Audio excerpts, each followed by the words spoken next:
Hi, everybody. Welcome to another episode of Weekly Reads, where we offer you 5 book recommendations in one show.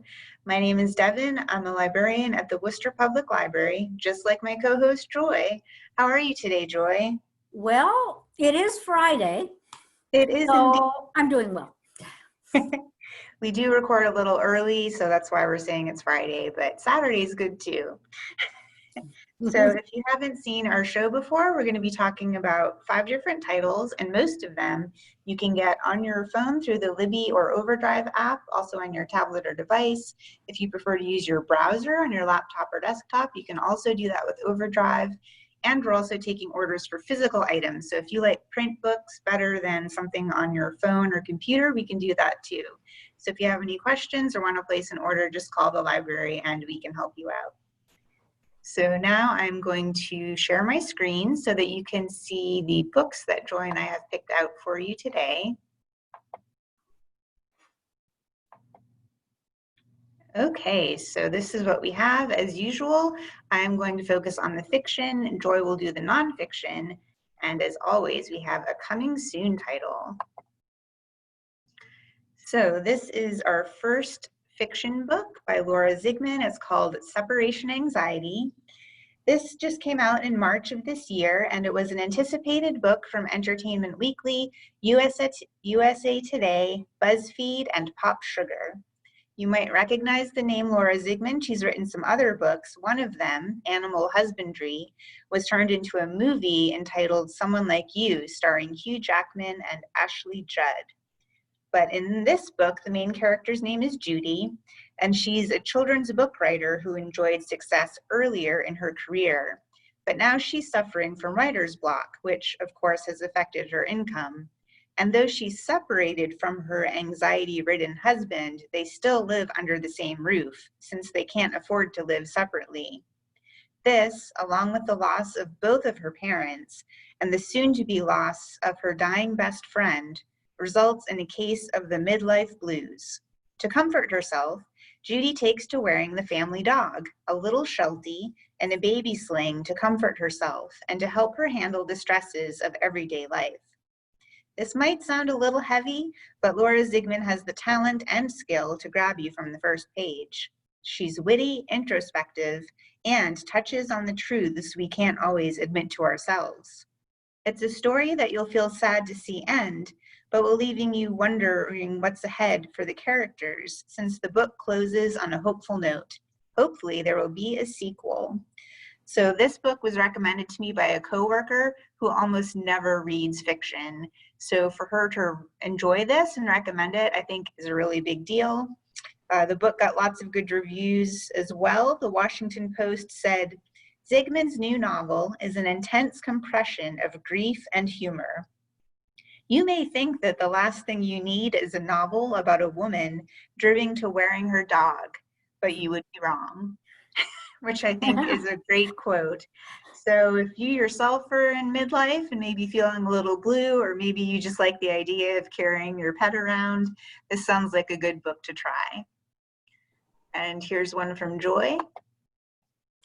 Maybe I'll try wearing my cat. How do you think that would work?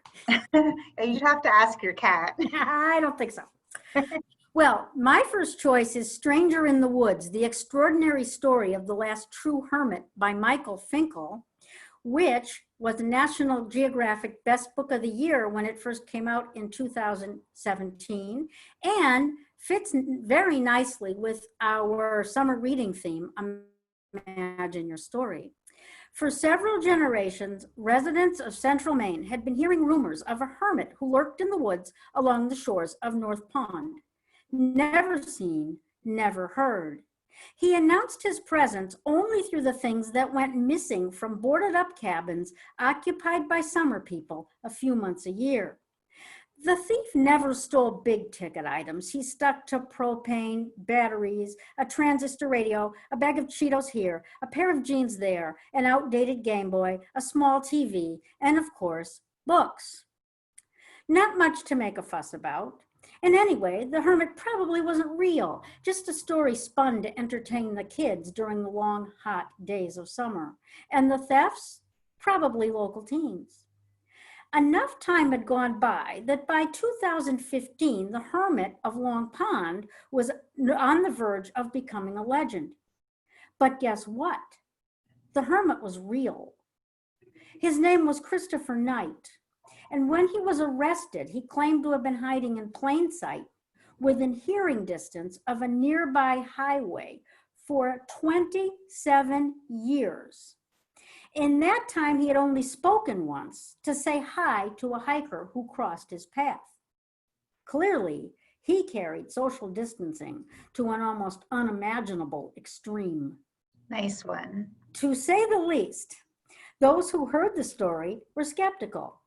We human beings are social creatures, they said, and it would not be possible for anyone to live an absolutely solitary life for that long without going mad. And then there are those Maine winters. Knight claimed he never lit a fire for fear of attracting attention.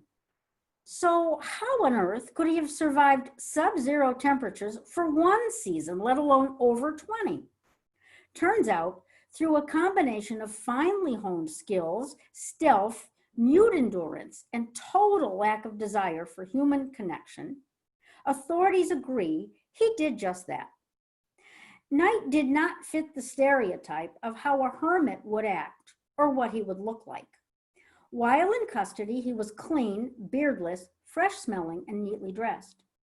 Although acutely uncomfortable when compelled to interact with others, he was rational, polite, obviously intelligent, and capable of a wry, self-deprecating wit. He insisted that he did not disappear into the woods to escape, protest, or gain enlightenment. He simply wanted to be alone. In short, Chris Knight remains an enigma, an anomaly. We may gradually admire, even envy him. Who doesn't crave an interlude of peaceful solitude in a bucolic setting now and again? Still, it is impossible to ignore the fact that Knight stole to survive, committing over 1,000 burglaries over the years. Everything he had, from his LL Bean jacket to his deodorant to every bite he consumed, was taken from some luckless vacationer's cabin. Granted, he was careful to steal only inexpensive, easily replaceable items, and he often locked the door before he left so as to discourage thieves. Still, theft is theft, and for that, Christopher Knight had to do time. Well, he is literally out of the woods now, but few, even among his victims, would call that a happy ending. Even the judge who sentenced him expressed the hope that someday Knight, the hermit of North Pond, will find his way back to his beloved woods. Well, that's incredible. He survived the Maine winters. Good for him. Oh, what it took. He almost died several times. Oh, wow. Okay, here is another fiction choice, which is a little bit appropriate since we just talked about a hermit living in the woods. This is The Trees by Ali Shah. We have it in print right now, but we are trying to get an ebook copy as well, so keep your eyes peeled.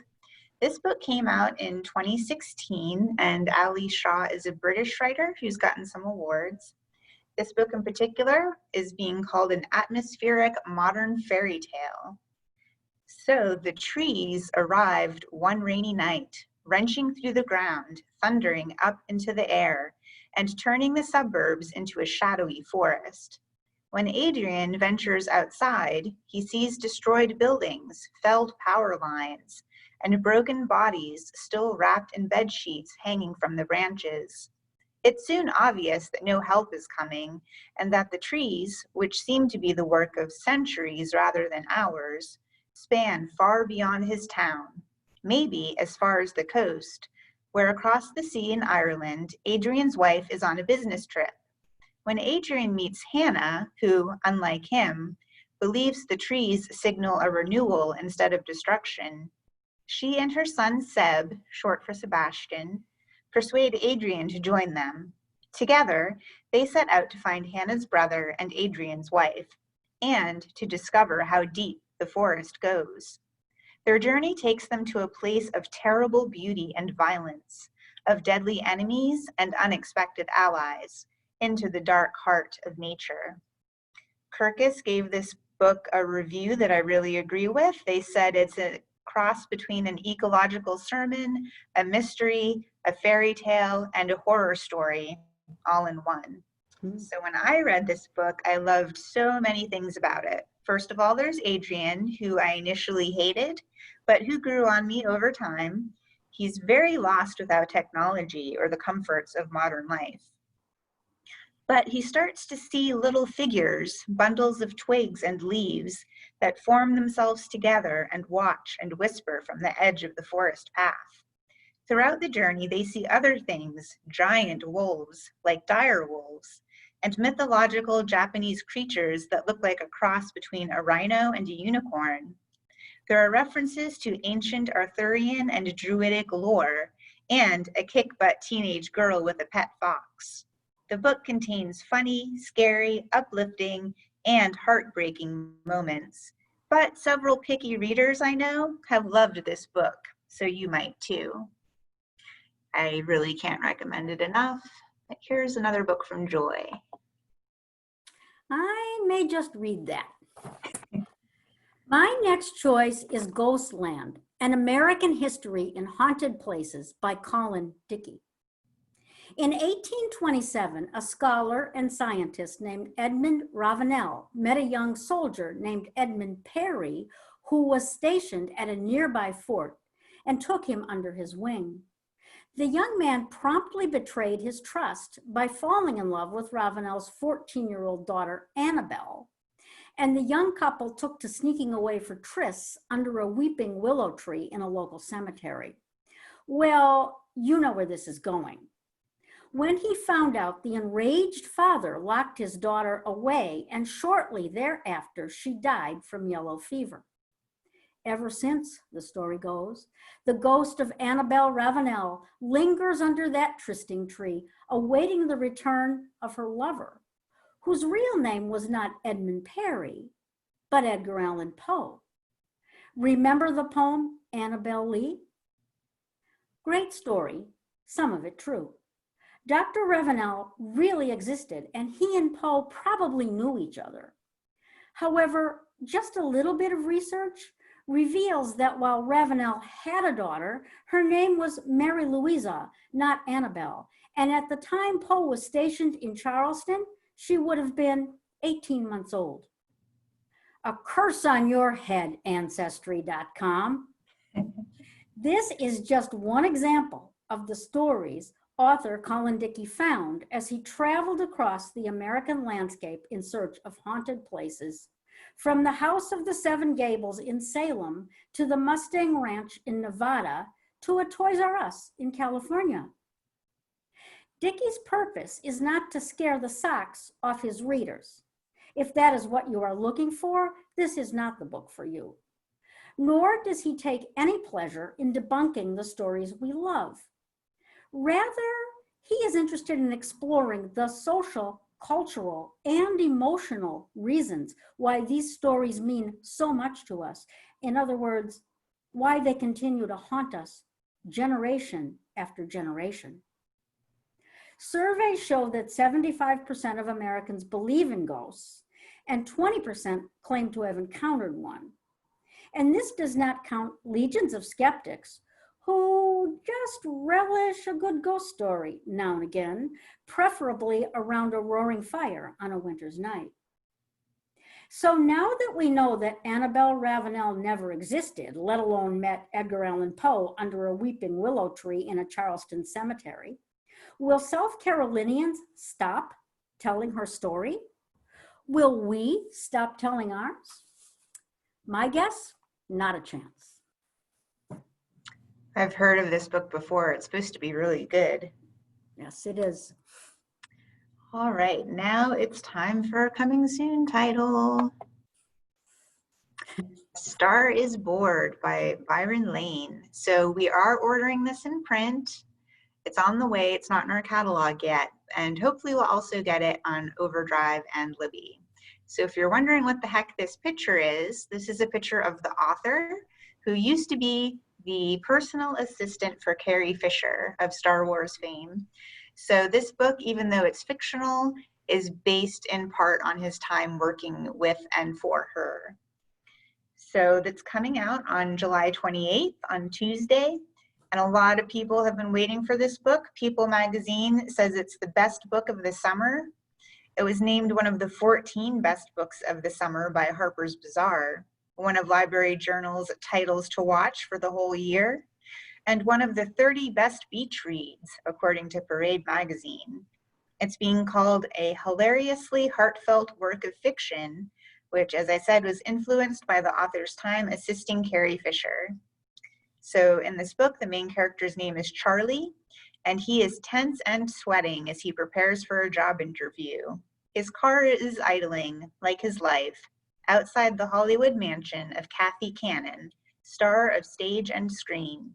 She's an actress in need of assistance, and he's in need of a lifeline. Kathy is an icon, author, and movie star, best known for her role as Priestess Talara in a blockbuster sci-fi film. She's also known to be outrageous and chaotic.